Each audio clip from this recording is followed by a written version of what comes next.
नमस्कार, नेताजी कहिन में आप सभी का बहुत स्वागत है। दिल्ली को एक बार फिर दहलाया गया। दिल्ली को दहलाने का मतलब कि हिंदुस्तान के हृदय को दहलाना।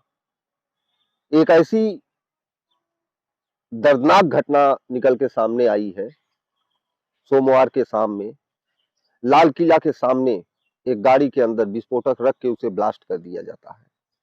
इस ब्लास्ट में दर्जनों लोग अपनी जान से हाथ धो लेते हैं और सैकड़ों के करीब लोग इसमें घायल हो जाते हैं। जो घटनाएं, आतंकवादी घटनाएं जो घट रही हैं, जिस समुदाय के लोग हैं, जिस जाति के लोग हों, जिस धर्म के लोग हों, मैं इस पे चर्चा नहीं करना चाहता।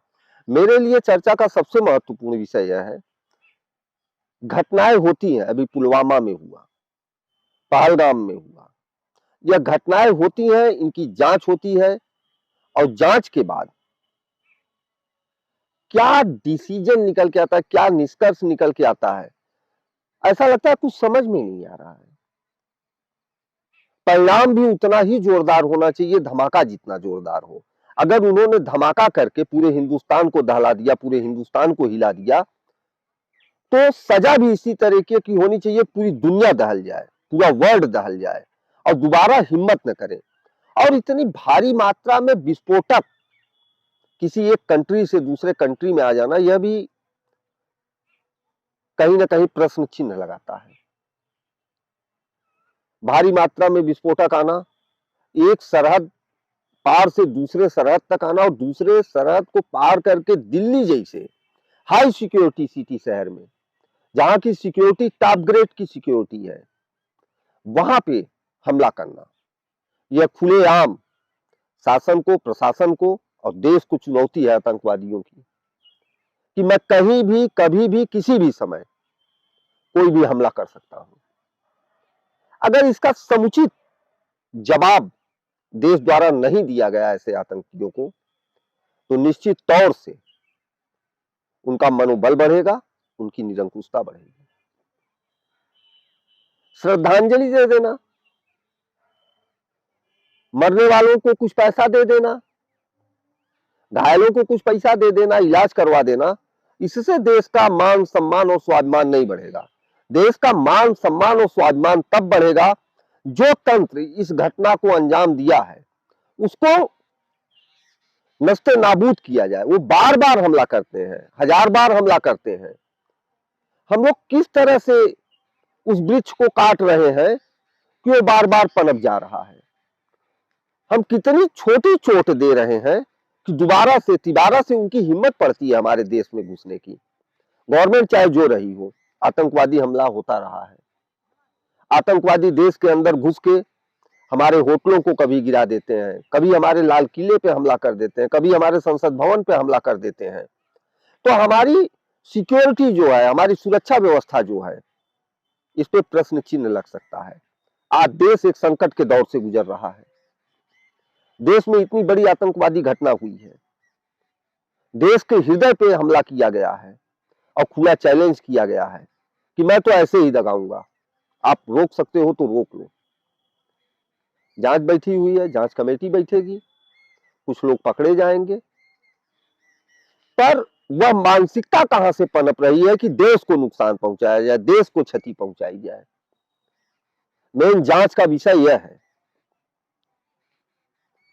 जब देश के ऊपर आंच आएगी, क्योंकि जब देश ही नहीं रह जाएगा तो न नेता रह जाएंगे, न मंत्री रह जाएंगे, न संसद रह जाएगी, न संसद भवन रह जाएगी, न विधानसभा रह जाएगी, न जाति रह जाएगी, न पार्टी रह जाएगी। हम लोग गुलामी की स्थिति में पहुंच जाएंगे। इसलिए चाहे आप हिंदू हैं, चाहे मुसलमान हैं, चाहे सिख हैं, चाहे ईसाई हैं, आप भारत के निवासी हैं। और जब आप भारत के निवासी हैं तो आपका प्रथम दायित्व है, प्रथम कर्तव्य है कि देश की सुरक्षा के लिए आपका एकदम आगे रहना जरूरी है, सबसे आगे रहना जरूरी है। देश की सुरक्षा के संदर्भ में कहीं से राजनीति नहीं होनी चाहिए, सर्वदलीय मीटिंग होनी चाहिए। सारे दल मिलके ऐसे कानून को पास करें कि अगर देश की सुरक्षा पे कहीं से भी आंच आए या कोई भी व्यक्ति ऐसा लगता हो जो देशद्रोही है, तो उसे सिर्फ और सिर्फ सजाए मौत देनी चाहिए। उसके लिए केस चलाना, नियम बनाना, कानून चलाना। कानून मनुष्यों के लिए होते हैं, पशुओं के लिए नहीं। और वह व्यक्ति कति मनुष्य नहीं हो सकते जो हजार हजार, 2-2 हजार, 500-500, 300-300 मनुष्यों को एक साथ मार देते हैं। कानून बनाया है, संविधान बनाया गया है, इसलिए बनाया गया है क्योंकि उस कानून द्वारा, उस संविधान द्वारा देश की सुरक्षा रहे, देश की एकता रहे, देश की अखंडता रहे, न कि ऐसे पशुओं को जिंदा रहने की और उन्हें खिलाने की, पिलाने की, उनके ऊपर केस चलाने की जरूरत है, जो हमारी सुरक्षा को, हमारे देश को क्षति पहुंचा रहे हैं।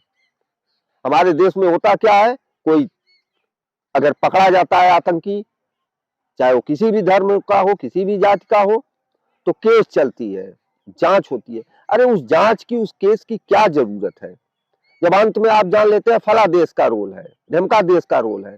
उस रोल को जान के हम क्या करेंगे, हमको रोल मॉडल थोड़ी बनाना है। ऐसे लोग जैसे ही देश के अंदर दिखे और जैसे ही देश के अंदर घुसे, इन्हें कड़ी से कड़ी मौत की सजा देनी चाहिए। आज छोटे छोटे लड़के धर्म के नाम पे उपद्रव कर रहे हैं, जाति के नाम पे उपद्रव कर रहे हैं, आतंकवादियों के लिए भी लड़ने वाले अपने देश में हैं। आतंकवादियों के लड़ने के लिए पार्टियां भी देश में मौजूद हैं, ऐसे नेता भी मौजूद हैं। ऐसी पार्टियों की रजिस्ट्रेशन को निरस्त करना चाहिए। जो भी देश का नेता, चाहे वो सांसद हो, चाहे विधायक हो, चाहे किसी भी पद पे हो, अगर वो आतंकवादी के सपोर्ट में एक भी शब्द बोलता है तो उसकी सदस्यता निरस्त करके तत्काल उसके ऊपर देशद्रोह की केस चलाई जानी चाहिए। जब तक ऐसा नहीं होगा, ऐसे छोटे मोटे धमाके होते रहेंगे। हम जनरल आदमी, आम नागरिक अपनी जान से हाथ धोते रहेंगे। सोचना उनको नहीं है, सोचना हमको है, अपने देश के नागरिकों को सोचना है। हम हिंदुओं को सोचना है, मुसलमानों को सोचना है, हम सिख को सोचना है, ईसाई को सोचना है। हमें संगठित रहना है, हमें अपने देश की सुरक्षा को मजबूत करना है। हमारे अपने संगठन मजबूत होने चाहिए और किसी भी तरह की राजनीति किसी भी कीमत पे देश की सुरक्षा के साथ नहीं होनी चाहिए। धन्यवाद, नमस्कार।